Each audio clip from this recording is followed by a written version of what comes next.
தேர்தல், நாடாளுமன்ற தேர்தல் எல்லாம் சரியான காலகட்டத்தில் முறைப்படி நடக்க வேண்டிய முறையில் நடக்கும் பொழுது உள்ளாட்சி தேர்தலை மட்டும் தள்ளி போடுவது ஏன்? மாநில தேர்தல் ஆணையத்துக்கு என்ன வேலை?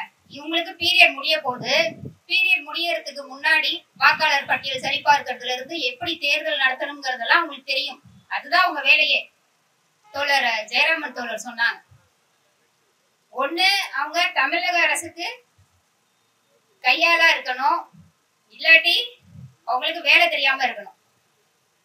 சோ மாநில தேர்தல் ஆணையம் என்ன பண்றாங்க இங்க அப்படிங்கறதுதான் பெரிய கேள்வி.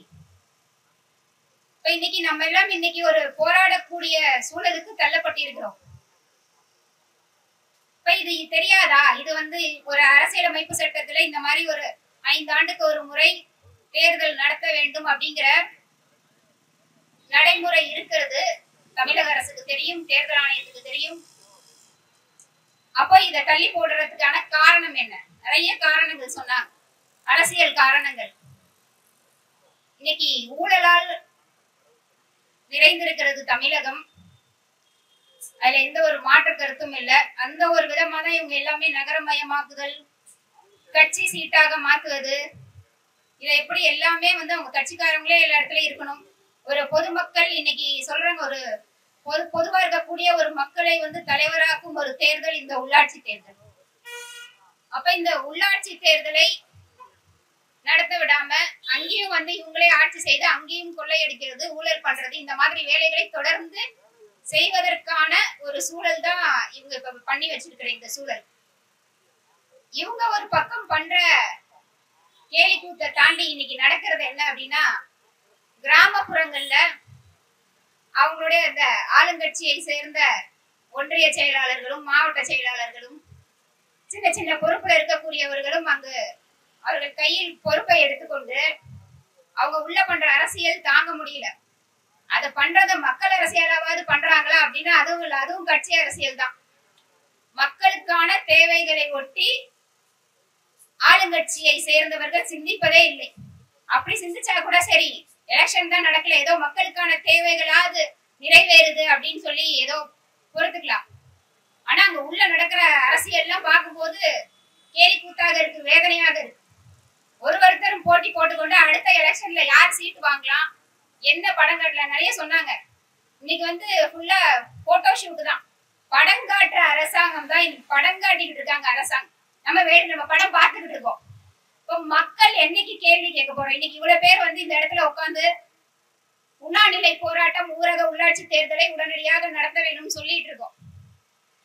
ஆனா எவ்வளவு பேருக்கு இந்த விழிப்புணர்வு இருக்கு? எவ்வளவு பேருக்கு உள்ள நிறைய பேருக்கு அந்த எண்ணங்கள் இருந்தாலும் அது வெளிப்படுத்தக்கூடிய விஷயம் அவங்க பண்ண மாட்டாங்க. நிறைய பேர் வீட்டை விட்டு வெளியே வர மாட்டாங்க. ஏன் ஒரு ஊராட்சி மன்ற தலைவராக 5 ஆண்டு இருப்பவங்க கூட இந்த மாதிரி ஒரு போராட்டம் நடக்கும்போது வரமாட்டாங்க. ஆளுங்கட்சியை இந்த விஷயம் இங்க இருக்கக்கூடியவங்களுக்கு மட்டும் இல்ல, பொதுவா சிந்திக்கக்கூடியவங்களுக்கு மட்டும் இல்ல, இந்த தேர்தல் நடக்காமல் இருப்பது ஆளுங்கட்சியை சேர்ந்த நபர்களுக்கு கூட பெரிய அதிருப்தியாக இருக்கிறது. ஆனா கேள்வி கேட்கறதுக்கு யாருக்கும் திராணி கிடையாது. அவங்களுடைய ஒரு ஒன்றிய செயலாளர்கிட்டயோ மாவட்ட செயலாளர்கிட்டயோ முதல்வர்கிட்டயோ பேசுறதுக்கு அது நடக்குதோ நடக்கலையோ இப்படி ஒரு கோரிக்கையை வைக்கிறதுக்கு கூட ஆளுங்கட்சியை சேர்ந்தவர்களுக்கு திராணியே கிடையாது.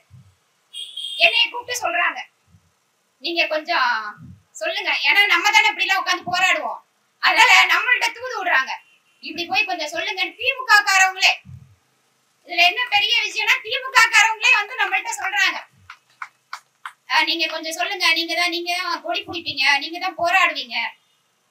அப்ப அதிருப்திங்கிறது அந்த ஆளுங்கட்சி நபர்களிடம் இருந்தே சம்பாதித்துக்கிட்டு இருக்கு. இவங்க என்னமோ வெளியில படம் காட்டினாலும் மக்கள் இன்னைக்கு நல்ல விழிப்பு பெற்று இருக்காங்க. இவங்க காட்டுற படத்தை பார்த்துட்டு இதே நிலையில அப்படியே ஓட்டிடலாம் அப்படின்னு நினைச்சா அது நடக்காது. கண்டிப்பா மக்கள் விழிப்பு பெற்றிருக்காங்க. நிச்சயமாக அது வரக்கூடிய தேர்தலில் எதிரொலிக்கும். இவங்க மக்களை ஒட்டி சிந்திக்கிற ஒரு அரசாங்கமா இருந்திருந்தாங்க அப்படின்னா நிச்சயமா தேர்தலை நடத்திருப்பாங்க. இவங்க அடுத்த சட்டமன்ற தேர்தலுக்கு கட்சிக்காரவங்க எல்லாம் வேலை பார்ப்பாங்க. இப்ப உள்ளாட்சி தேர்தலை நடத்தி சீட்டு கொடுக்கறதுல பிரச்சனை வந்துச்சுன்னா சட்டமன்றத்துக்கு வேலை பார்க்க மாட்டாங்க. அப்ப கட்சி பதவி கொள்ளையடிக்கிறது இத மட்டும்தான் உங்க மைண்ட்ல இருக்கே தவிர இப்ப இருக்கக்கூடிய கிராம மக்கள் படக்கூடிய இன்னல்கள்லாம் அவங்களுக்கு ஒரு பொருட்டே இல்ல, அவங்களுக்கு ஒரு விஷயமே இல்ல. அதெல்லாம் எவன் கஷ்டப்பட்டா என்ன பண்ணா இன்னைக்கு பிடிஓக்கு தெரியுமா என் ஊர்ல என்ன பிரச்சனைன்னு? என் ஊர்ல இருக்க தெரு பேரு தெரியுமா? என் ஊர்ல இந்த தெருவுல இந்த பிரச்சனை இருக்கு, அங்க ஒருத்தர் யாரோ ஒரு சின்ன சாமியா 3 சாமியா கால் பண்ணி எனக்கு இப்படி தண்ணி வரலன்னு சொன்னா அது பிடிஓக்கு தெரியுமா? அந்த பிடிஓ என்ன சொல்வாரு? உடனே எனக்கு 20 எங்க பொதுவாக என்னோட ஒன்றியத்துல சொல்றேன், எனக்கு 20 ஊராட்சி இருக்குப்பா அந்த ஒன்றியத்துல, நீ மட்டும் தான் இல்ல பார்க்க சொல்றேன் அப்படின்னு ஒரு அசால்ட்டான ஒரு பதில சொல்லிட்டு போயிருவார் பிடிஓ.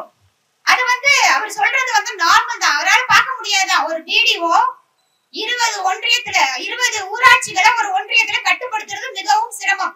அதே மாதிரி ஒரு செயலர் ஒரு ஊராட்சியையே கட்டுக்குள்ள வைப்பது அப்படிங்கிறது சிரமம். நம்ம அவங்களெல்லாம் குற்றம் சொல்லி இன்னைக்கு உணர்றாங்க, அதிகாரிகள் உணர்றாங்க. அதிகாரிகள் இப்ப என்னோட ஊராட்சி செயலர்லாம் உணர்றாரு.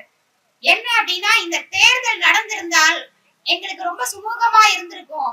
ஆனா இன்னைக்கு அரசியல் நெருக்கடி எங்களால் தாங்க முடியவில்லை. யார் சொல்றா? பிடிஓல இருந்து ஜோனல்ல இருந்து ஊராட்சி செயலர் வரைக்கும் சொல்றாங்க. அந்த அளவுக்கு நெருக்கடிகளை இன்னைக்கு அதிகாரிகளும் சமாளிச்சுக்கிட்டு இருக்காங்க, உணர்றாங்க. இந்த தேர்தல் உடனே நடத்த வேணும். இப்படியே போயிட்டு இருந்தா நம்மளால காலம் தள்ள முடியாது. ஏன்னா இன்னைக்கு ஒரு வேலை பார்க்க முடியல, மக்கள் கிட்ட இருந்து நெருக்கடி வருது. ஒரு பைப் உடைஞ்சிருச்சுன்னா அதை போட்டு அதை ரீப்ளேஸ் பண்ணி மாத்தினா அதுக்கான செலவுக்கு பிடிஓ சைன் போடுறது இல்ல. அப்ப இந்த மாதிரி நிதி சம்பந்தமான பிரச்சனைகள் மக்கள் கிட்ட இருந்து வரக்கூடிய கோரிக்கைகளை நிறைவேற்ற முடியாம இன்னைக்கு திண்டாடி கொண்டிருக்கிறது ஒவ்வொரு ஊராட்சிகளும். அப்ப இதுக்கெல்லாம் தீர்வு வேணும் அப்படின்னா கண்டிப்பாக ஊரக உள்ளாட்சி தேர்தலை உடனடியாக நடத்த வேண்டும். மாநில தேர்தல் ஆணையம் மாநில அரசின் கட்டுப்பாட்டுக்குள் இல்லாமல் அவர்களுக்காக கொடுக்கப்பட்ட வேலையை சரியாக பார்க்க வேண்டும். ஊரக உள்ளாட்சி தேர்தலை தமிழகத்தில் உடனடியாக நடத்த வேண்டும் என்று கேட்டுக்கொண்டு வாய்ப்பளித்தமைக்கு நன்றி கூறி விடைபெறுகிறேன். நன்றி, வணக்கம்.